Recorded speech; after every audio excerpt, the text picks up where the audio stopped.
There's a male version that's so attractive that it's comparable to seeing a woman with large breasts and wide hips.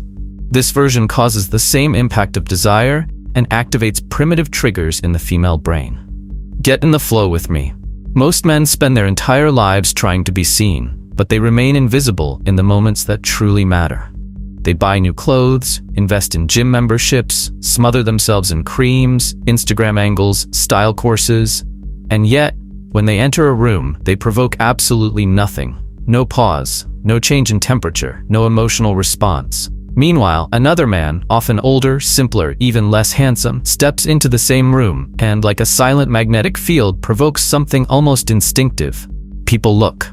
The conversation changes, the pace slows, attention regroups around him, and he didn't even have to do anything. This isn't luck. This is invisible power. It's presence, a kind of energy that can't be bought, but can be developed. And here comes the most brutal point that almost no one dares to admit. Physical beauty in a man is merely a prelude to the game, not a guaranteed advantage. And worse, when it comes without presence, it becomes a curse.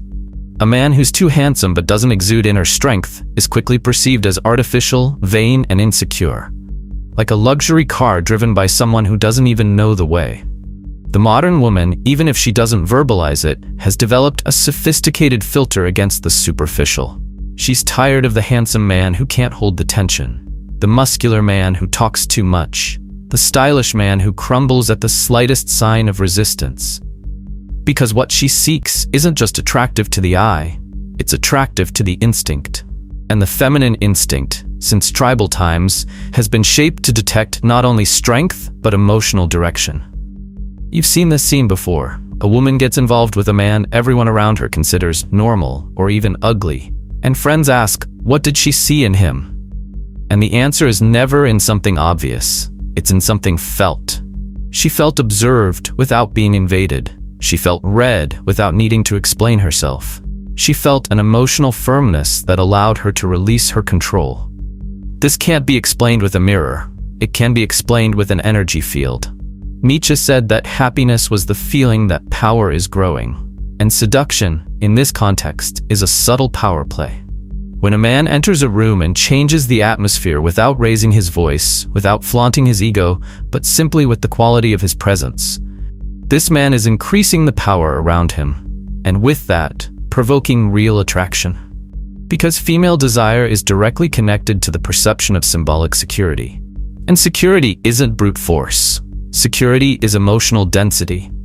There's something called silent magnetism. It's the power to attract without chasing. It's the antithesis of desperation. And that's why it's so rare. Most men try to compensate for their lack of presence with performance. They talk too much, laugh too loudly, move their hands desperately, want to prove they are interesting, and, ironically, all of this only reveals the opposite. A man who needs to prove himself is not a trustworthy man. Cleopatra understood this. She wasn't considered the most beautiful woman in Egypt, but she was the most magnetic.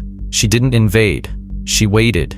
She created a mood. She took her time looking. She responded slowly, because she knew that the more emotional control you demonstrate, the more the other person surrenders. The lack of haste is one of the greatest forms of power in any game of influence, including seduction. Now let's bring this to you. What do you communicate when you enter a room? Have you ever noticed if people look at you when you arrive? And we're not talking about shouting for attention, but about silencing the space with your presence. This isn't about clothes. It's about your energetic density.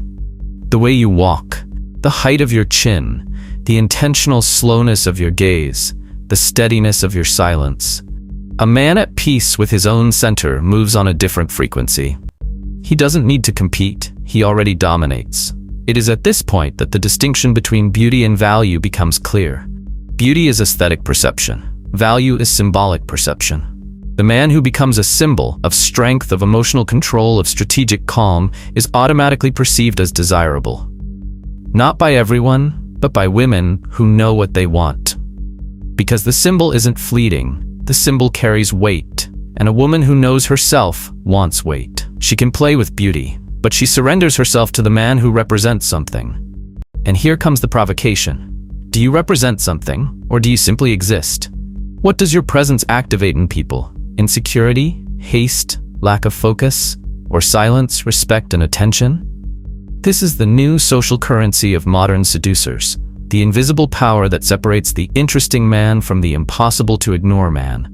The interesting is cool. The impossible to ignore is necessary. Robert Greene in The Art of Seduction says that the true seducer doesn't chase, he pulls. And he pulls because his center is rooted. He doesn't need validation from the environment. The environment, sensing this, validates him. This is counterintuitive, and that's why it works. The unbridled quest for attention betrays scarcity. The patient posture of someone who is already self-sufficient betrays value. Let's take a real-life example. An ordinary man, without notable good looks, enters a cafe. He walks slowly but with purpose. He observes, but doesn't focus. He doesn't look for anyone, but it's as if he knows he'll be noticed. He sits down, chooses a strategic table with good visibility, and doesn't touch his phone for a while. He just observes. The waitress senses something. The men around him unconsciously adjust their posture. He's become a linchpin in the room. He hasn't said a word, but he's already begun to dominate. And herein lies the ultimate contradiction. The less you try to appear important, the more important you become, if your energy sustains this silence. It's the paradox of power. Truly powerful people don't need to shout. You can even gain attention with aesthetics, but you'll never maintain fascination without emotional depth. And depth is trainable. It begins with self-control, in comfort with one's own silence, in the ability to not crumble in the face of the unpredictable. A woman doesn't just want a beautiful body. She wants to feel that. By your side, she can rest her shield. And she only does so alongside someone who demonstrates they don't need approval to exist. So I ask you, when you present yourself to the world, are you form or force? Are you trying to be beautiful or trying to be symbolic? Close your eyes and imagine walking into a room where everyone is distracted, talking, drinking, laughing. And in 3 minutes, without saying a word, the atmosphere changes. Someone notices you. A woman adjusts her hair. A man shifts. Energy focuses on you effortlessly. This is high-level seduction. This is invisible presence. And this, not the six-pack nor the perfect beard, is the true male equivalent of large breasts and wide hips. It is the primal power to be noticed before even being analyzed. I'll explain a concept I created after years of study and social practice. Social dominance. The new testosterone. Understand it this way. You can have presence. You can even silence a room. But if you don't know how to command that attention, it dissolves. The initial fascination turns into distraction. Curiosity turns into disinterest. And the man who was a promise of magnetism reveals himself to be a mere ornament. Therefore, presence is the portal, but social dominance is the throne. And here comes the new testosterone. It's no longer the body that screams dominance. It's the way you orchestrate the emotional environment around you. For centuries, testosterone was synonymous with physical strength, aggression, drive, the warrior, the hunter, the man who led by the sword. But in the 21st century, this brute force has lost its symbolic utility. Today, the games of seduction, influence, and leadership unfold in a much more sophisticated realm. The social. And it is in this realm that the new leaders and seducers emerge. They are not those who speak the loudest. They're the ones who speak the least, but say everything with their body, their timing, and their keen reading of the environment. There's something almost supernatural about seeing a man who doesn't need to compete. He doesn't force his presence. He accommodates attention with the same ease of someone already accustomed to being noticed. He observes first, speaks later. And when he speaks, his tone is firm, measured, and always with intention. Each word carries a specific weight. Because he understands something most ignore. The rhythm of speech is more seductive than the content. Social dominance begins with controlling one's own frequency. While others are reacting to the environment, he is editing the environment with his energy. And this is detectable, especially by women. Because women sense, often even before you speak, whether you have social clout, whether you're the kind of man who dictates emotional rules or follows other people's game. This is where many men fail. They want to assert themselves, but they assert themselves with anxiety, with haste, with rigidity, and they don't realize that true dominance is organic.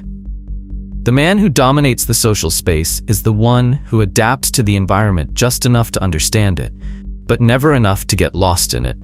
He creates a comfortable contrast. He doesn't fight for leadership. He is perceived as a leader even in silence. And herein lies one of the greatest contradictions in this game. The less you try to be alpha, the more alpha you become, if your energy is calibrated. Because true dominance isn't built on show, but on the ability to influence the emotional state of those around you. And influence isn't about manipulation. It's about offering a stronger, calmer, more resolute emotional field, and allowing others to enter that field without realizing it. Let's take an example. Imagine two men entering a conversation circle. The first enters smiling wildly, complimenting everyone, touching shoulders, trying to include himself. He wants to be accepted, and his entire body reveals it.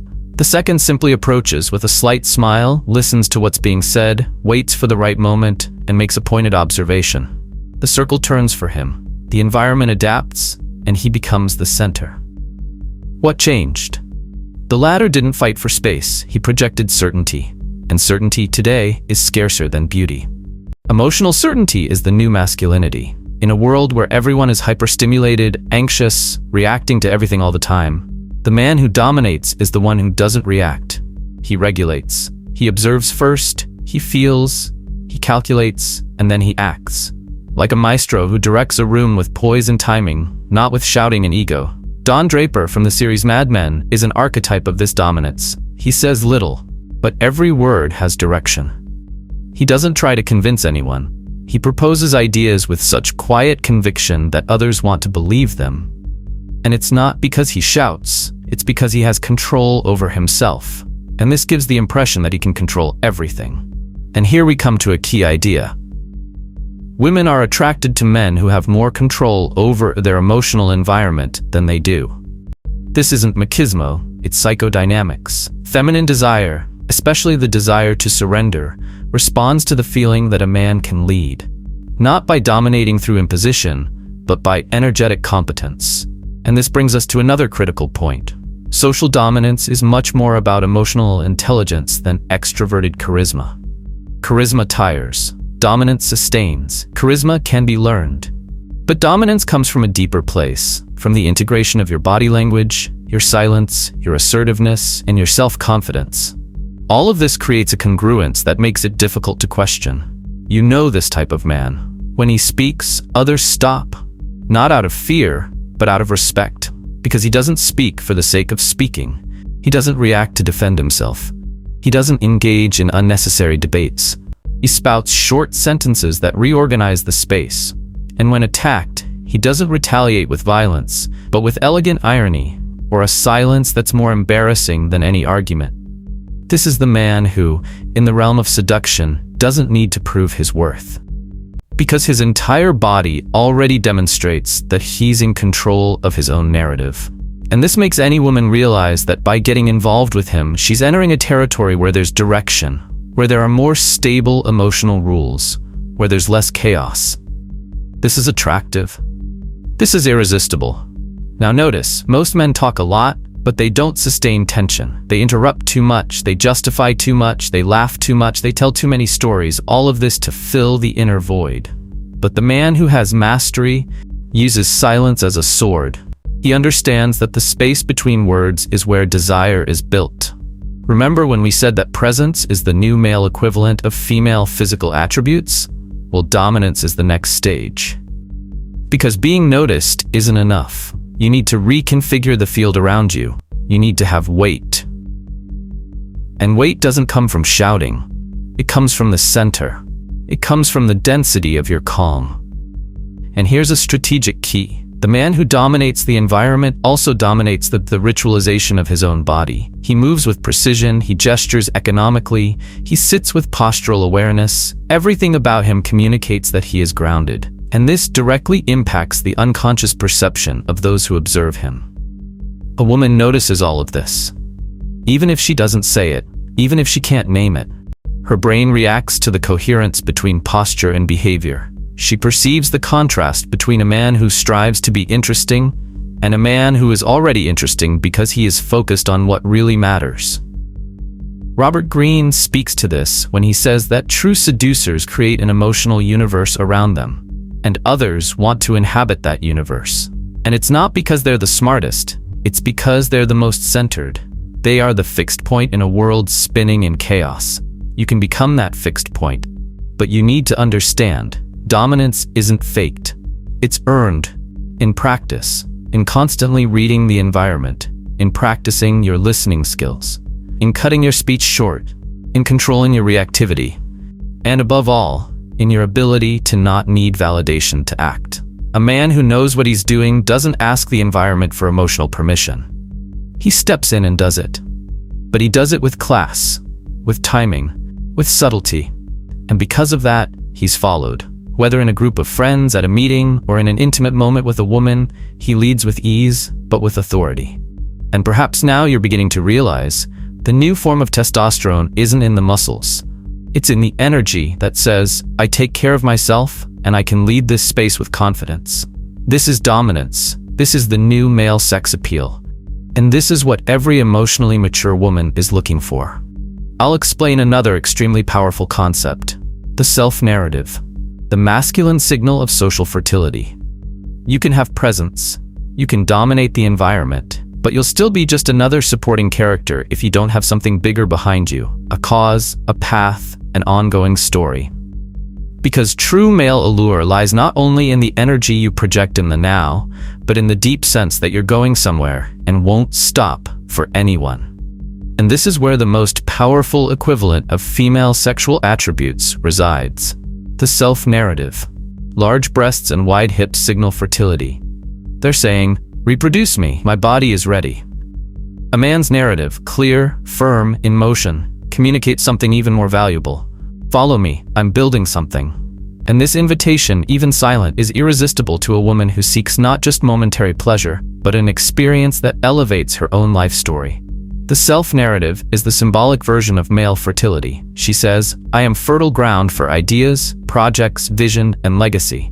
And a woman of high emotional caliber is attracted to this, not out of neediness, but because the feminine naturally seeks something to anchor and expand upon. A man without a narrative is a man without a center, without a future, and consequently, without lasting fascination. Consider the men who most attract women in the real world.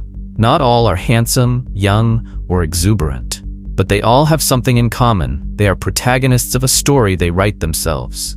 Kanye West, for example. His style is eccentric, his speech erratic, but he carries something few possess, a personal vision that never wavers. He is on a constant mission.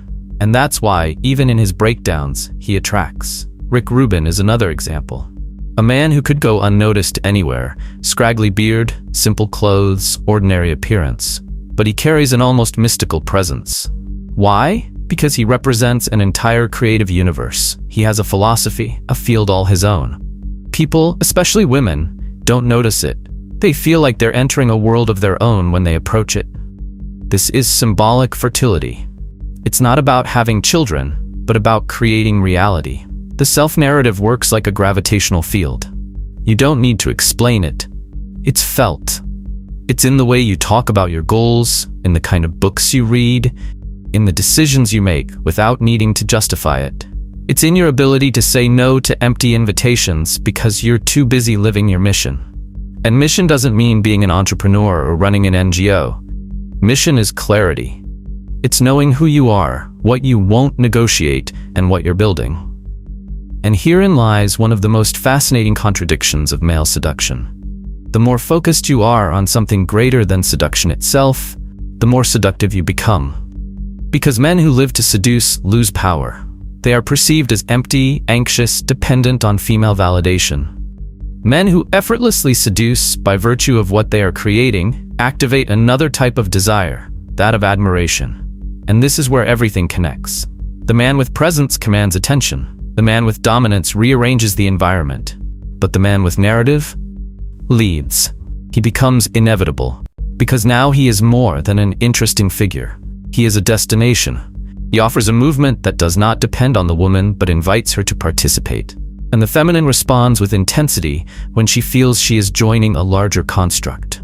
This is visceral. It is archetypal. In mythological language, the hero always has a journey. The woman doesn't fall in love with the warrior for his strength. She falls in love because he is heading toward the dragon, the cave, the truth. And the woman wants to be by this man's side not because she needs him, but because he awakens something she also wants to feel within herself: transcendence. Now let's reverse it. Think of a handsome, intelligent, funny man, but without a path, without direction, without discipline. He may be attractive at first, but he becomes boring over time. Because he goes around in circles. He doesn't lead anyone anywhere. He's the good in bed, but bad in life. And a woman who respects herself doesn't dwell on that kind of energy. Because it's not seduction, it's distraction. Self-narratives are also the antidote to emotional dependence. A man who lives something greater isn't destabilized by rejection. He isn't shaken by silence. Because his self-esteem isn't based on a woman's yes, it's based on the consistency of his own inner yes. He knows where he's going, and anyone who wants to walk alongside him will be welcome, but not essential. And that changes everything. Because when you're free from the need to please, your energy becomes rarefied. You stop trying to prove something. You stop adapting to each woman, and this creates a delicious tension. Because the woman feels, this man doesn't need me, but he's still offering me a place in his universe. This is irresistible, because now she wants to be chosen. Not because you're needy, but because you have real options and still want her. The philosopher Viktor Frankl said that human beings don't need pleasure, they need meaning. And in seduction, meaning is more aphrodisiac than any aesthetic. A man with a narrative conveys this meaning in his gaze, in his speech, and even in his absence. When he disappears, a woman doesn't just miss him, she misses the world he carries with him. This is rare, and therefore precious. But how do you build this narrative? The answer is simple and brutal. Living as a protagonist. This means stopping outsourcing responsibility for what you feel. Stop living waiting for the match, the luck, the lucky break, and start acting like someone who has a story to tell. Not because they want applause, but because they want truth. You begin your narrative when you decide what you no longer tolerate, when you choose what you deserve most, and when you build, brick by brick, a life that is coherent between what you think, feel, and do. It can be simple. It can be a creative project, an alternative lifestyle, a personal movement for improvement. But it has to be yours, authentic, non-transferable. And the more you walk in this direction, the more your presence changes, the more your voice changes. And of course, the more your field of attraction strengthens. Because a truly worthwhile woman doesn't just want pleasure. She wants respect, she wants vision, she wants depth. And all of this is contained in the narrative of a man who no longer needs to prove anything, because he's too busy becoming everything he was born to be. And this is where we close the cycle. You can be noticed with presence. You can dominate with social reading. But you will only be remembered and revered when your story is more compelling than any catchphrase. Female desire is complex but not indecipherable. It responds to what is solid, not what is noisy. It responds to what grows silently, to what has purpose, to what points to a place where she too can flourish. Self-narratives are the bridge between the ordinary man and the unforgettable man. So if up until now you've been trying to appear attractive, maybe you're playing the wrong game. Because the true male equivalent of female sexual attributes isn't in the body. It's in the story you're writing while others are still waiting for their chance. And now you know, real seduction isn't about what you show. It's about what you represent. You get the idea. The new masculine aesthetic isn't about muscles or jawline. It's about your ability to evoke silence, generate curiosity, and effortlessly command the environment. While many still struggle to appear interesting, true masters of desire have learned to become inevitable in less than 60 seconds. And that's the essence of the Forbidden Manual. Activating the trigger of desire before logic even kicks in. A gesture, a look, a well-placed pause. All of this is part of the invisible engineering that magnetic men master. It's not about saying the right words. It's about embodying the right energy. The energy that transforms you into an experience, not just an option. Presence, dominance, narrative. 3 pillars that, when combined, transform any interaction into tension. And tension is the fertile soil where desire is born. Now the choice is yours. You can continue playing with the wrong weapons, appearance, approval, performance, or you can start operating at the level where the game really happens. The level where she feels something before she even understands what it is. And if you want to master this art strategically, technically, and lethally, then you already know where it starts, in the Forbidden Manual. The game has changed. And now, you have the chance to play with the cards no one dares teach.